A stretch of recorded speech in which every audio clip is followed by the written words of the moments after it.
نحمدہ ونصلی ونسلم علی رسولہ الکریم اما بعد۔ عزیزان محترم، مثنوی مولوی معنوی کا آج ہمارا یہ 32واں درس ہے۔ پچھلے درس میں وہ جو شکار کے جانور تھے ان کے درمیان اور شیر کے درمیان ایک مناظرہ جو تھا اس کا دوسرا مرحلہ جو ہے وہ بیان کیا، اور ابھی یہ مناظرہ جو ہے جاری ہے، اور مناظرہ اس بات پر ہو رہا ہے کہ جو شکار کے جانور ہیں ان کا کہنا یہ ہے کہ توکل، یعنی ایسا توکل کہ جس میں اسباب کی طرف نظر نہ ہو، اور تقدیر پر ایسا بھروسہ جس میں تدبیر والی کوئی بات نہ ہو، یہ زیادہ بہتر ہے۔ جبکہ شیر کا کہنا یہ ہے کہ کوشش، محنت اور جد و جہد کرنا، اسی میں حقیقی کامیابی ہے۔ تو یہ بات جو ہے کبھی ایک جانب سے دلائل بیان کیے جا رہے ہیں اور پھر دوسری جانب سے دلائل بیان کیے جا رہے ہیں، اور ساتھ ہی ساتھ کچھ معارف بھی مولانا جلال الدین علیہ رحمہ وہ بیان کرتے چلے جا رہے ہیں۔ تو ابھی آج کے درس میں جو سلسلہ ہے وہ دلائل جاری ہیں جو شکار کے جانور ہیں ان کی طرف سے، یعنی ان کا کہنا یہ ہے کہ تقدیر کے آگے کوئی بات نہیں چلتی، انسان جتنی بھی تدبیر کر لے آخر وہ تقدیر کے آگے عاجز آ جاتا ہے۔ تو اپنے دلائل کو پختہ کرنے کے لیے ان شکار کے جانوروں نے ایک واقعہ جو ہے وہ یہاں پر پیش کیا ہے۔ یہ واقعہ ایسا واقعہ ہے کہ بہت سارے مفسرین نے بھی اپنی تفاسیر میں اس واقعے کو ذکر فرمایا ہے، جیسا کہ امام قاضی بیضاوی علیہ رحمہ نے اپنی تفسیر میں، دیگر تفاسیر میں بھی موجود ہے، ساتھ ہی ساتھ جو ہے حلیۃ الاولیاء میں، اسی طرح احیاء العلوم میں یہ واقعہ جو ہے وہ موجود ہے۔ تو مختصراً تو میں نے پچھلے درس میں بھی یہ عرض کر دیا تھا، اور آج مزید اس کو تھوڑا تفصیل سے ذکر کریں گے اور پھر مثنوی کی روشنی میں اس کو پڑھ بھی لیں گے۔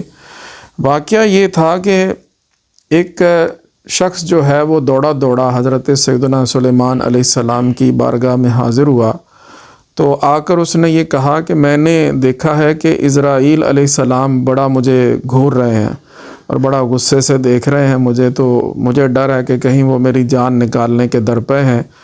تو حضرت سیدنا سلیمان علیہ السلام نے پھر یہ بات اسے کہی کہ بتاؤ اب کیا کرنا ہے؟ تو اس نے یہ کہا کہ مجھے آپ ایسا کریں کہ ہوا کو حکم دیں کہ وہ مجھے یہاں سے اٹھائے اور مجھے ہندوستان پہنچا دے۔ حضرت سلیمان علیہ السلام نے ہوا کو حکم دیا کہ اس کو ہندوستان لے جاؤ، تو ہوا نے اس کو ہندوستان میں پہنچا دیا۔ اب اگلے دن جو ہے جب حضرت سیدنا سلیمان علیہ السلام کا دربار لگا تو انہوں نے دیکھا کہ اسرائیل علیہ السلام وہاں موجود ہیں، تو انہوں نے ان سے پوچھا کہ وہ ایک بندہ تھا، اس کو اتنا غصے سے کیوں دیکھا کہ اس بیچارے کو اپنا گھر بار چھوڑ کے تو پھر ہندوستان جانا پڑ گیا؟ تو حضرت اسرائیل علیہ السلام نے حضرت سلیمان علیہ السلام کو یہ بتایا کہ جناب میں غصے سے نہیں دیکھ رہا تھا، میں تو تعجب سے دیکھ رہا تھا اسے۔ وہ یہ تھا کہ مجھے اللہ تعالیٰ نے یہ حکم فرمایا تھا کہ اس بندے کی جان آج تم نے ہندوستان کے اندر جو ہے نا اس کو قبض کرنا ہے۔ تو میں حیران اس بات پہ تھا کہ یہ تو یہاں پر ہے تو ہندوستان کیسے پہنچے گا؟ تو پھر کرنا ایسا ہوا کہ وہ ہندوستان پہنچ گیا اور وہاں میں نے اس کی جان جو ہے وہ قبض کر لی۔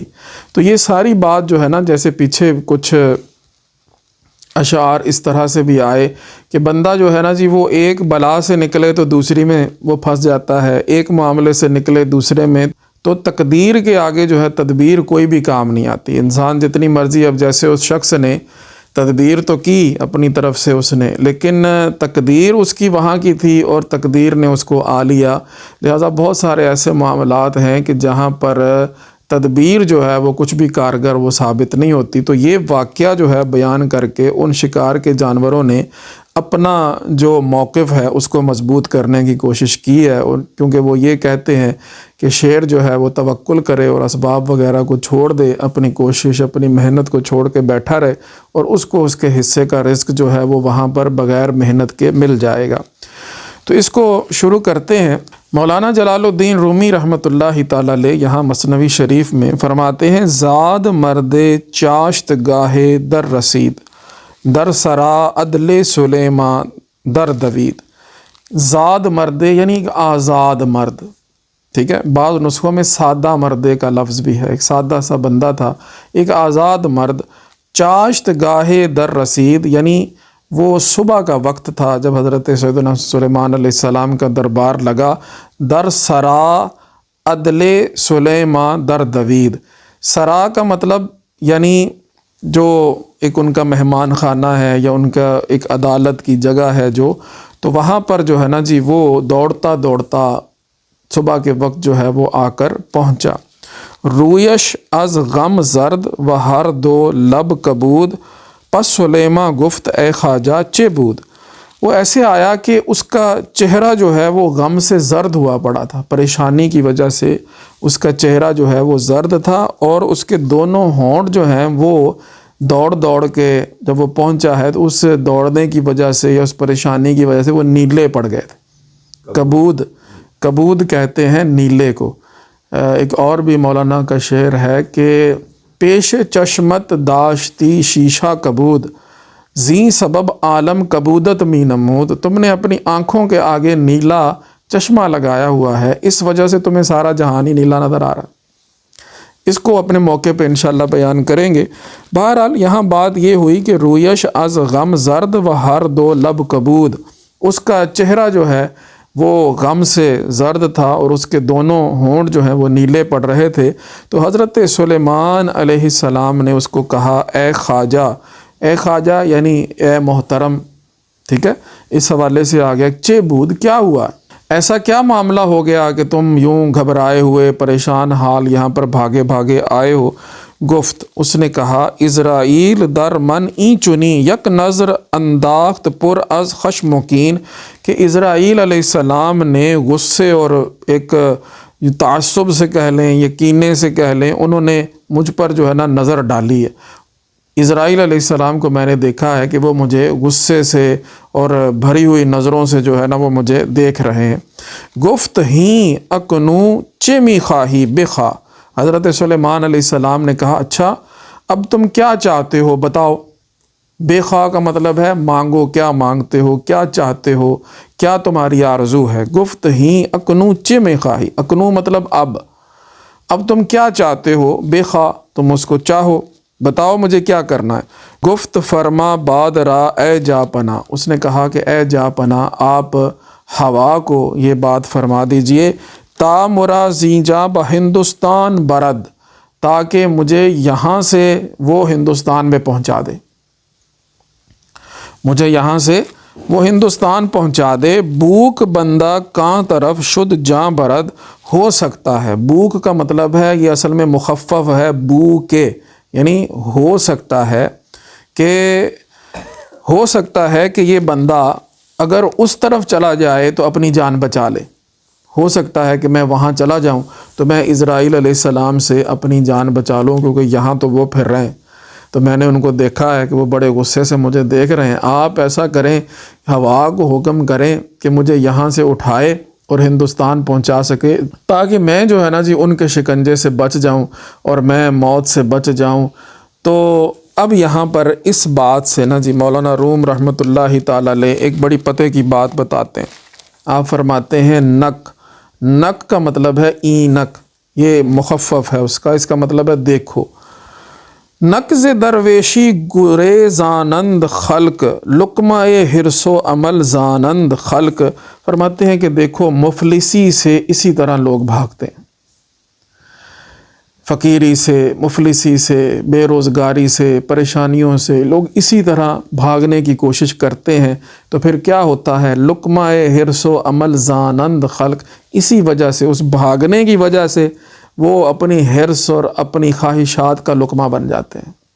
جیسے وہ بھاگا لیکن موت کا لقمہ تو پھر بھی وہ بن گیا، اسی طرح لوگ جو ہیں وہ اسباب کے پیچھے بھاگتے ہیں، ان کو حاصل کرنے کی کوشش کرتے ہیں، ان کے دل میں خواہشات پیدا ہوتی ہیں، تو وہ کیا ہے کہ اپنی مفلسی کو دور کرنا چاہتے ہیں، لیکن ملنا تو وہی ہے جو نصیب میں ہے، اور اس چکر کے اندر پھر طرح طرح کی خواہشات، طرح طرح کے قلبی میلانات جو ہیں وہ اندر انسان پالتا ہے، تو پھر غلط راستوں پر بھی چل پڑتا ہے۔ تو مولانا روم رحمۃ اللہ تعالی علیہ نے یہ بات فرمائی کہ دیکھو مفلسی سے لوگ اسی طرح بھاگتے ہیں جیسے وہ بندہ اسرائیل علیہ السلام سے بھاگا، لیکن مفلسی جاتی نہیں ہے اگر قسمت میں اس کا جانا نہ لکھا ہو۔ بندہ جو ہے اس وجہ سے لقمہ حرص بن جاتا ہے، لقمہ خواہشات بن جاتا ہے۔ تو فرماتے ہیں نقض درویشی گورے زانند خلق، لقمہ حرص و عمل زانند خلق، ترس درویشی مثال آں ہراس، مفلسی سے بھاگنا یہ ایسے ہی ہے کہ جیسے کوئی اسرائیل علیہ السلام سے ڈر کے بھاگ رہا ہے۔ ہراسمنٹ تو آپ نے سنا ہوگا نا، ویسے ہراس یہ فارسی میں بھی ہراس کا مطلب یعنی اسی ڈر ہے، یہ ڈر ہے کہ میں کہیں جو ہے نا جی بھوکا نہ رہ جاؤں، کہیں میرے لیے یہ معاملات نہ ہو جائیں۔ پر جنہاں دا تقوی رب تے انہاں نو رزق ہمیش، پلے نہیں بندے رزق پنچھی تے درویش۔ تو یہاں جو درویشی کی بات ہو رہی ہے نا، یہ درویشی وہ مفلسی والی درویشی ہے، ٹھیک ہے نا، کہ جب بندے کے پاس کچھ بھی نہ ہو۔ ترس درویشی مثال آں ہراس، یہ جو مفلسی سے انسان کا بھاگنا ہے نا، یہ ایسے ہی ہے کہ جیسے بندہ اسرائیل علیہ السلام سے بھاگ رہا ہے۔ اور حرص و کوشش رہا تو ہندوستان شناس، اور یہ جو حرص اور کوشش ہے یعنی سبب کے پیچھے جانا، کوئی ہیلا کرنا، کوئی وسیلہ کرنا، یہ جو معاملات کرنے ہیں نا، اس حرص اور اس کوشش کو آپ یہ سمجھ لو کہ بھاگ کے وہ ہندوستان ہی گیا ہے، بچ وہاں بھی نہیں سکتا، جتنی مرضی کوشش کر لے گا کہاں جائے گا۔ اللہ رب العزت کی تقدیر جب سامنے آ گئی تو پھر کوئی بھی حرص کوئی بھی کوشش وہ کام نہیں آتی۔ تو یہاں پر دو چیزیں انہوں نے بتا دیں کہ ایک تو مفلسی سے جو ڈر ہے یہ ایسے ہے کہ جیسے کوئی اسرائیل علیہ السلام سے ڈر رہا ہے، اور پھر بھاگ کر جو جا رہا ہے نا جی، وہ جو سمجھ لیں اسباب کی طرف جا رہا ہے، تو وہ اسباب ایسے ہے کہ جیسے ہندوستان ہے۔ اس نے بھی تو ہندوستان جانے کا سبب اختیار کیا تھا نا کہ وہاں پر بچ جائے گا، لیکن بچا تو وہاں بھی نہیں، تقدیر تو وہاں بھی پہنچ گئی۔ تو اینما تکونوا یدرککم الموت ولو کنتم فی بروج مشیدہ، تم اپنے آپ کو بند قلعوں کے اندر مقید کر لو تو موت تمہیں وہاں بھی آپ پہنچے گی۔ تو موت بھی تو ایک تقدیر ہے نا۔ تو یہ ساری بات کر کے وہ جو شکار کے جانور ہیں اپنا موقف جو ہے اس کو مضبوط کر رہے ہیں۔ اب وہ دوبارہ اسی جگہ پر آ گئے ہیں اپنے اس واقعے کو بیان کرنے۔ تو فرماتے ہیں بعد را فرمود تا اورا شتاب، برد سوئے کعر ہندوستان بر آب، حضرت سلیمان علیہ السلام نے ہوا کو حکم فرما دیا، تو ہوا نے فوراً، شتاب کہتے ہیں فوراً کو، تو فوراً ہوا جو ہے وہ اس کو ہندوستان کی ایک گھاٹی کے اندر لے گئی پانی کے راستے سے، یعنی راستے میں پانی پڑتا تھا تو اس کے اوپر سے چلا کے اس کو جو ہے وہ ہندوستان لے گئی، اور ہندوستان کی ایک وادی کے اندر اس کو پہنچا دیا۔ روز دیگر وقت دیوان و لقا، دوسرے دن جب دیوان لگا اور ملاقات کا وقت ہوا، پس سلیماں گفت اسرائیل را، حضرت سلیمان علیہ السلام نے دیکھا کہ اسرائیل علیہ السلام بیٹھے ہوئے ہیں، تو حضرت سلیمان علیہ السلام نے حضرت اسرائیل سے یہ بات فرمائی، کام مسلمان را بخشم از بہر آں بنگریدی تا شد آوارہ زخان، کہ اس بیچارے مسلمان کو، مسلمان اس لیے کہا کہ وہ سادہ تھا، آزاد تھا، حضرت سلیمان علیہ السلام کو ماننے والا تھا نا جی، تو کہا کہ اس مسلمان کو بیچارے کو اتنے غصے سے آپ نے کیوں دیکھا کہ وہ جو ہے نا جی اپنے گھر بار سے ہی بے گھر ہو گیا، آوارہ ہونا پڑا، اس کو چھوڑنا پڑا۔ خان اصل میں خانمان کا مخفف ہے، خانمان کہتے ہیں گھر بار کو، کنبے قبیلے کو، تو اس کو اپنا کنبہ قبیلہ چھوڑ کے آوارگی اختیار کرنی پڑی، اسے ہجرت کرنی پڑی۔ آپ نے اتنے غصے سے اس کو کیوں دیکھا؟ گفت من از خشم کئے کر دم نظر، انہوں نے کہا کہ جناب میں نے غصے سے کب دیکھا اس کو؟ از تعجب دی دمش در راہ گزر، میں نے تو اس کو راستے میں چلتے ہوئے دیکھا تو تعجب سے دیکھا تھا۔ میں نے جب اس کو دیکھا کہ وہ یہاں پر پھر رہا ہے بازاروں میں آپ کے علاقے میں، تو میں نے تو تعجب سے اس کو دیکھا ہے، میں نے غصے سے اس کو نہیں دیکھا۔ کہ مرا فرمود حق کہ امروز، ہاں کہ مجھے اللہ تعالیٰ نے یہ فرمایا تھا کہ اس بات سے آگاہ ہو جاؤ کہ آج جانے اورا تو با ہندوستان ستان، اس کی جان تم نے ہندوستان میں نکالنی ہے، اس کی جان تم نے ہندوستان میں نکالنی ہے۔ از تعجب گفتم گر اورا صد پرست، میں نے تعجب سے اپنے آپ میں یہ بات کی کہ ہندوستان تو یہاں سے اتنا دور ہے کہ اگر اس کے 100 پر بھی ہوں تو اوبا ہندوستان شدن دور اندر است، ہندوستان پہنچنا تو پھر بھی اس کے لیے ممکن نہیں ہے۔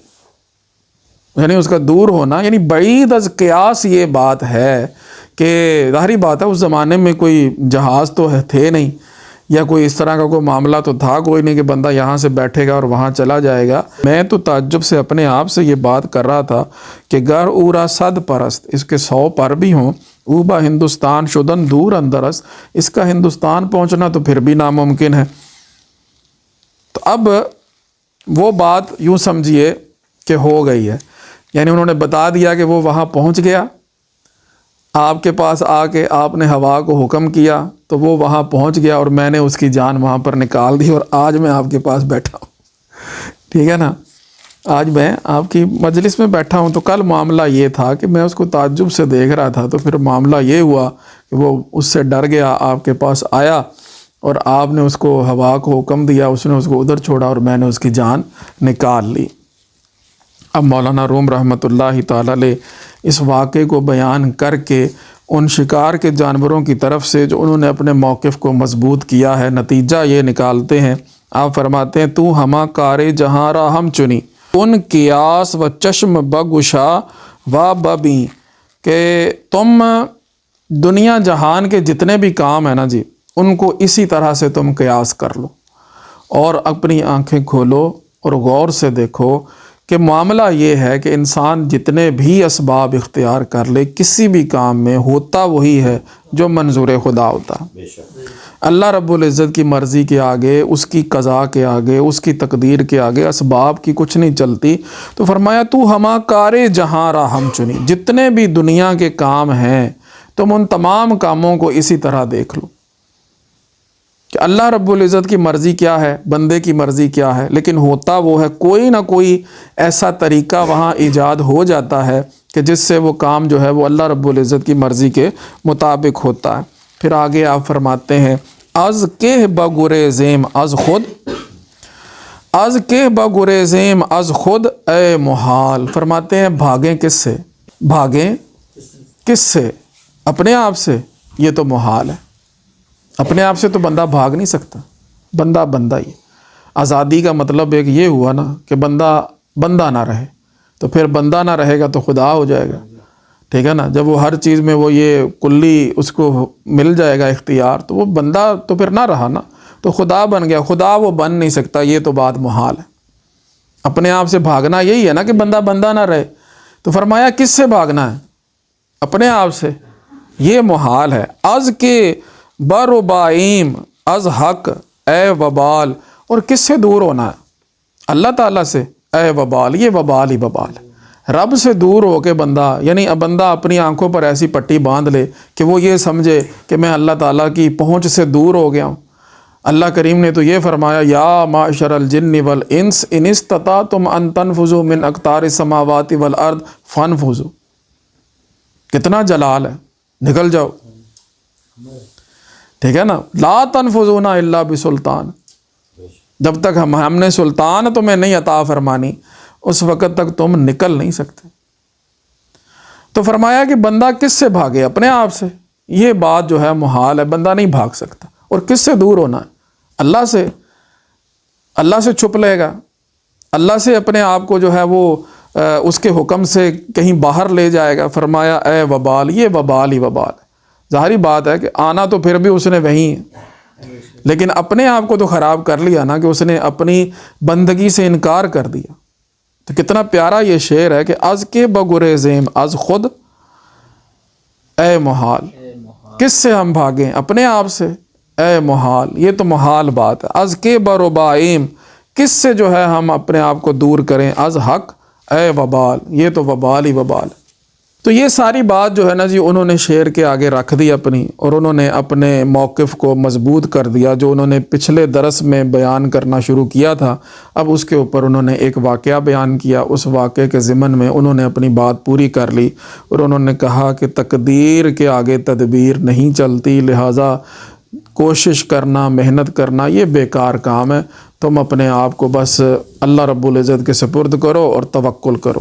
اب یہاں جو ہے شعر کے دلائل جو ہیں وہ دوبارہ شروع ہوں گے، اور اس کے لیے مولانا جلال الدین رومی رحمۃ اللہ تعالی علیہ نے یہاں پہ عنوان ذکر کیا ہے، بعض ترجیح نہادن شعر جہد را بر توکل، شعر کا دوبارہ جہد یعنی کوشش کو توکل پر ترجیح دینا، و فوائد جہد را بیان کردن، اور جہد کے فوائد، کوشش کے فوائد جو ہیں وہ بیان کرنا۔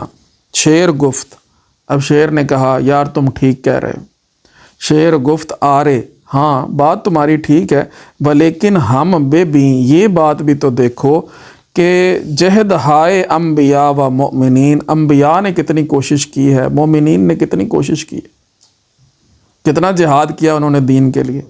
تو اس نے شعر نے کہا آرے، تمہاری بات سے میں اتفاق کرتا ہوں۔ آرے کا مطلب کیا ہوتا ہے؟ ہاں۔ شعر گفت آرے، میں تمہاری بات سے اتفاق کرتا ہوں، لیکن ہم بے بھی یہ بات بھی تو دیکھو کہ جہد ہائے انبیاء و مؤمنین، انبیاء اور مومنین نے اپنے زمانوں میں کتنی کوشش کی ہے، کتنا جہاد کیا۔ حق تعالی جہد شارہ راست کرد، اللہ تعالیٰ نے ان کے اس جہاد کو، ان کی اس کوشش کو، اللہ کریم نے اس کو پھلدار بنایا، اس کا ثمرہ ان کو دیا۔ آنچ دیدند از جفا و گرم و سرد، جتنا انہوں نے لوگوں کا ظلم دیکھا، جتنا انہوں نے گرمی سردی دیکھی، جو جو حالات مشکل انہوں نے برداشت کیے، آخر اس کا ایک اچھا صلہ ان کو ملا۔ ٹھیک ہے نا، مسلمانوں نے جو بدر و احد کی لڑائیاں لڑی ہیں، آخر اللہ رب العزت نے اس کی وجہ سے دین کو ترقی عطا فرمائی، ان کو دعوت میں جو پہلے مشکلات تھیں وہ ساری دور ہو گئیں۔ اگر جہاد نہ ہوتا تو مکہ کیسے فتح ہوتا؟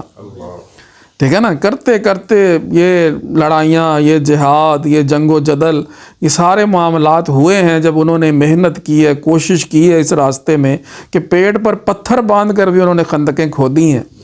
تو یہ سارا تو حق تعالی جہد شارہ راست کرد، اللہ تعالیٰ ہمت کا، کوشش کا جو ہے نا جی بدلہ عطا فرماتا ہے، اس کی جزا جو ہے وہ عطا فرماتا ہے۔ آنچ دیدند از جفا و گرم و سرد، جتنا انہوں نے مشکل حالات دیکھے اور جتنا انہوں نے جناب کافروں کا جور و ستم دیکھا، تو اس کو انہوں نے ہمت سے، کوشش سے اس وقت کو گزارا ہے، اور انہوں نے اس میں جہاد کیا اور انہوں نے کوشش جاری رکھی، تو اللہ رب العزت نے ان کو اس کا پھل عطا فرمایا۔ ہیلا ہاشاں جملہ حال آمد لطیف، ان کے جتنے بھی ہیلے تھے جو انہوں نے دین کی کوشش میں کیے، جو انہوں نے دین کو جو ہے نا جی بلند سر بلند کرنے کی کوشش میں انہوں نے جتنے ہیلے اختیار کیے، جتنے اسباب انہوں نے اختیار کیے، آخر یہ ہے کہ وہ سارا معاملہ جو ہے نا جی بڑے لطف پہ ختم ہوا۔ ٹھیک ہے نا، اس کا اچھا انجام ہوا۔ کل شیء من ظریف ہوا ظریف، کیوں؟ بات یہ تھی کہ وہ عقل مند تھے، بات یہ تھی کہ ان کے اندر ظرافت تھی، وہ سمجھدار تھے، تو ہر چیز جو ظریف سے آتی ہے وہ چیز بھی ظریف ہوتی ہے، وہ انجام بھی اعلیٰ ہوتا ہے۔ کہ جب ایک عقل مند بندہ بات کر رہا ہوتا ہے تو اس کی بات اچھے نتائج پر جا کر منتج ہوتی ہے۔ تو کل شیء من ظریف ہوا ظریف، یعنی دانا بندہ، ظریف بندہ تمہیں جو دے گا وہ ظریف ہی ہوگے۔ انبیاء نے اپنے صحابہ کو یہ بتایا کہ یہ کوشش کرنی، یہ محنت کرنی، تو پھر ایک دن ان کو اس کا پھل ملا۔ کیسے کیسے حالات انہوں نے جو ہے نا جی وہ دیکھے، کہ یہاں تک کہ وہ کہا انہوں نے مطلب کہ بھئی اللہ کی مدد کدھر ہے، لیکن اللہ رب العزت نے فرمایا کہ اللہ کی مدد بس آیا ہی پہنچتی ہے۔ ٹھیک ہے نا، آیا ہی چاہتی ہے، تو وہ پھر آئی اللہ کی مدد، تو اللہ کریم نے اپنے دین کو سر بلندیاں عطا فرمائیں۔ تو اس میں انہوں نے جو اسباب اختیار کیے ان سب کا ایک نتیجہ یہ بنا نا، کل شیء من ظریف ہوا ظریف، ہر چیز جو ایک ظریف سے آتی ہے وہ ظریف ہی ہوتی ہے، یعنی جو اچھا بندہ ہے وہ اچھی بات ہی کرتا ہے نا۔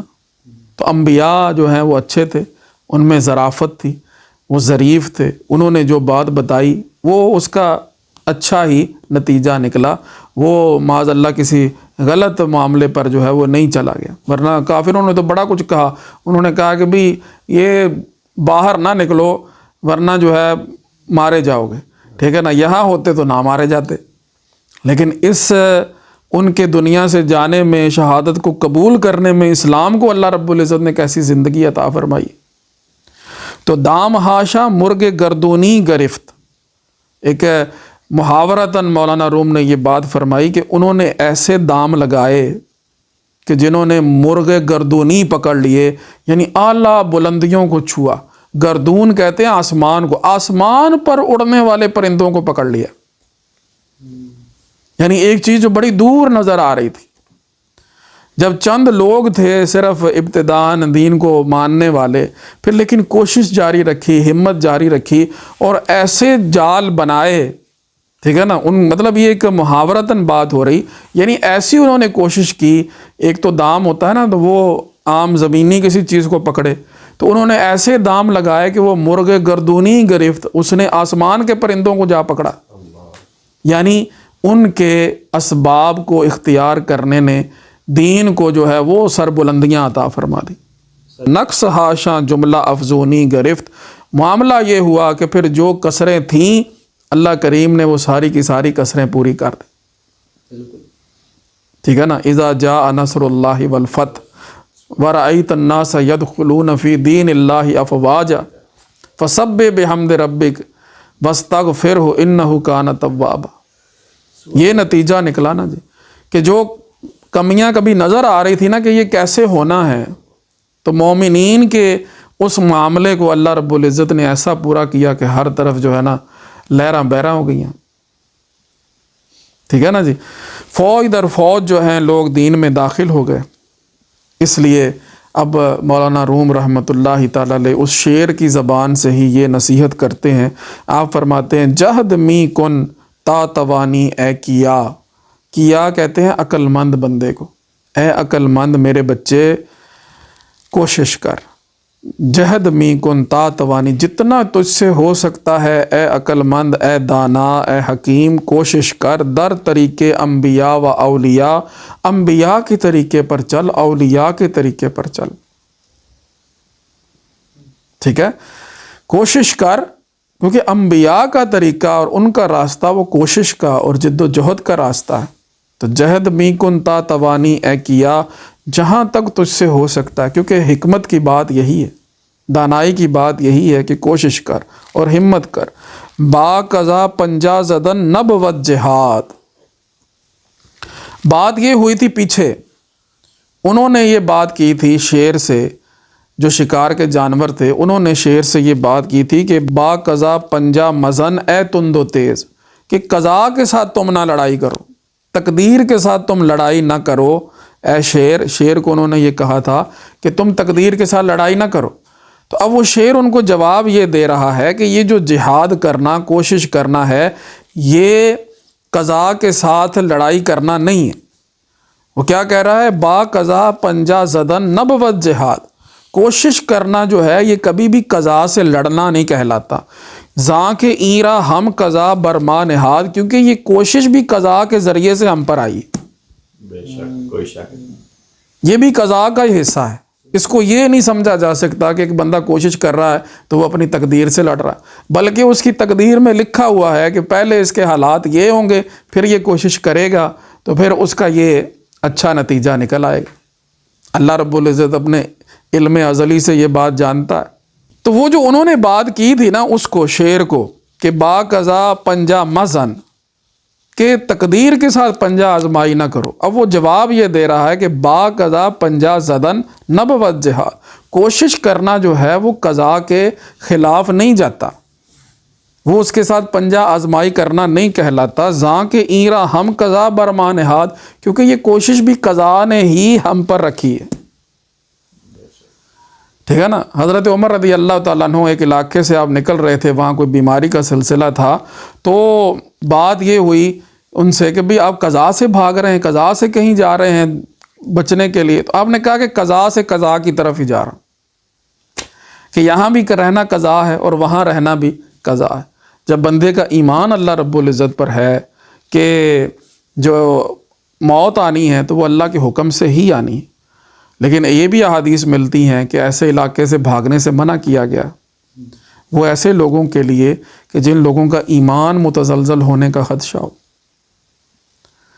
ٹھیک ہے نا، کہ وہ یہ نہ کہیں لوگ سمجھیں کہ بھئی ہم جو بچے ہیں تو وہاں سے بھاگے ہیں تو پھر بچے ہیں، اس لیے یہ فرمایا گیا کہ اگر وہاں کہیں بھی طاعون کا کوئی ایسا سلسلہ ہو جائے تو جو بندہ وہاں پر نہیں ہے وہ وہاں جائے نہ، ٹھیک ہے، اور جو وہاں ہے وہ وہاں سے نکلے نہ۔ لیکن یہ بھی نظیر ملتی ہے ہمیں کہ حضرت عمر رضی اللہ تعالیٰ عنہ ایسے جو ہے نا علاقے سے نکلے، تو پھر ان سے جب یہ بات کی گئی کہ آپ قضاء سے بھاگ رہے ہیں، تو انہوں نے کہا میں قضاء سے قضاء کی طرف جا رہا۔ کیوں؟ ایمان مضبوط تھا۔ کافرم من گر زیاں کر دست کس در رہے ایمان و طاعت یک نفس، ایمان کے راستے میں اور طاعت کے راستے میں، ٹھیک ہے، ایک لمحہ بھی بندہ کوشش کرے نا تو پھر کبھی اس کا نقصان نہیں ہوتا۔ اگر یہ بات ہو کہ ایمان کے راستے پر چل کے اور طاعت کے راستے پر چل کے کسی کا کوئی نقصان ہوتا ہے، تو وہ اگر یہ بات ہو کہ نقصان ہوتا ہے تو پھر یوں سمجھو کہ میں نے تو بڑی غلط بات کی اور مجھے کافر شمار کرنا تم۔ اللہ کے راستے پر جو بندہ چلتا ہے اور تقدیر کے اوپر اس کا ایمان ہوتا ہے تو اللہ کریم اس کو پختگی عطا فرماتا ہے۔ لہٰذا یہ ہے کہ بندے کو ہمت کرنی چاہیے اور کوشش کرنی چاہیے، یہ نہیں کہ بندہ ہاتھ پاؤں توڑ کر جو ہے وہ بیٹھا رہے۔ یہ اللہ کا راستہ ہی ہے، اسباب کا راستہ اللہ کو مان کر کے اسباب بھی اسی کے تخلیق کردہ۔ جب بندہ اس راستے پر چلے گا تو اللہ پر اس کا ایمان مزید مضبوط ہوگا۔ سر شکستہ نیست این سر راہ مہ بند، تیرا سر پھٹا ہوا تو نہیں، پھر اس کو کیوں باندھا؟ فرمایا کہ تمہارا سر پھٹا ہوا نہیں ہے، اس کو یوں باندھ کر یوں پڑے نہ رو۔ فرمایا سر شکستہ نیستی این سر راہ مہ بند، اس سر کو تم یوں نہ باندھو، یک دو روزے جہد کن باقی بخند۔ فرمایا ایک دو دن تم یعنی کچھ عرصہ کوشش کرو اور باقی پھر یہ ہے کہ تم ہنسی خوشی اپنے معاملات گزارو۔ یعنی تم جو بالکل سارے کام کاج چھوڑ کے بس پڑے ہوئے ہو کہ میرا تو سر پھٹ گیا ہے، ایسا نہیں۔ اللہ نے سر عطا فرمایا، اس میں عقل عطا فرمائی، اس کو استعمال کر کے کچھ کوشش کر لو۔ آج کوشش کر لو کہ کل اس کا اچھا ثمرہ نکلے گا، تو پھر باقی زندگی تم ہنستے کھیلتے گزار لو گے، ٹھیک ہے نا۔ یہ اس کو آپ دین کے راستے پر لے آئے نا، کہ بندہ سر باندھ کے پڑا کہ نماز پڑھنے بھی نہیں جا رہا کہ جی میرا تو سر پھٹا جا رہا، تو کہا سر شکستہ نیستی سر راہ مہ بند، تمہارا سر پھٹا ہوا نہیں ہے، اپنے سر کو یہ پٹی نہ باندھو، یک دو روزے جہد کن، کوشش کر لو، وضو کرو، نماز پڑھنے کے لیے جاؤ۔ آج دنیا کے اندر یہ محنت کر لو گے تو باقی بے خند، پھر آگے تمہارے لیے نیکیاں ہی نیکیاں ہیں، آگے تمہارے لیے جنت کا وعدہ ہے، پھر وہ زندگی جو ہے وہ تمہاری خوشی میں گزر جائے گی۔ لہٰذا اللہ کے راستے پر چلنا، اسباب کو اختیار کرنا، چاہے وہ دنیاوی اعتبار سے ہوں اور چاہے دینی اعتبار سے ہوں، ٹھیک ہے نا۔ دینی اعتبار میں بھی اسباب ہیں، جیسے یہ جتنی بھی نیکیاں ہیں یہ سب اللہ رب العزت کی رضا کے حاصل کرنے کے اسباب ہی ہیں نا جی، تو ان کو اختیار کرنا، اس راستے میں بھی کوشش کرنی، نفس کے ساتھ جہاد کرنا تو جہاد اکبر کہا گیا، اور کافروں سے جہاد کرنے کو جہاد اصغر کہا گیا۔ تو یہ جو اللہ کے راستے پر بندہ چلتا ہے، اسباب کو اختیار کرتا ہے، تو اس کا نتیجہ اچھا نکلتا، کبھی اس میں نقصان نہیں ہوتا۔ لہٰذا بات یہ ہے کہ چند دن ہے نا جی یہ زندگی کے، اس میں کوشش کر لو، اس میں محنت کر لو، تو باقی بخند، باقی ہنستے کھیلتے تمہاری زندگی جو ہے وہ گزر جائے گی۔ جیسے کہ بلا حضرت صاحب فرماتے تھے نا کہ چھلانگتے پھلانگتے جنت میں چلے جانا ہے، تو سر شکستہ نیست، تمہارا سر پھٹا ہوا نہیں ہے، این سر راہ مہ بند۔ جب بھی کوئی بندہ نظر آئے نا پیا ہوا ہے، پھر ان کو مولانا روم دا شعر سناؤ، سر شکستہ نیستی سر راہ مہ بند، یک دو روزے جہد کن باقی بخند۔ ایک دو دن کوشش کر لو تو باقی جو ہے وہ ہنستے کھیلتے گزر جائے گی۔ اب بات یہ آ گئی کہ یہاں اسباب کو اختیار کرنے والی بات جو ہے نا وہ دلائل سے کچھ ثابت ہو گئی ہے اور پختہ ثابت ہو گئی ہے، لیکن وہ اسباب سے دنیا حاصل کرنا مراد ہے یا دین حاصل کرنا مراد، ٹھیک ہے نا، دنیا کی بات ہے یا آخرت کی بات ہے۔ مولانا روم اب اس کو بھی تھوڑا سا جو ہے نا جی ڈفرینشیٹ کر دیں گے آگے، اس کو انشاءاللہ پھر بیان کریں گے۔ اللہ رب العزت ہم سب کو حقائق آگاہ بنائے۔ وآخر دعوانا الحمدللہ رب العالمین۔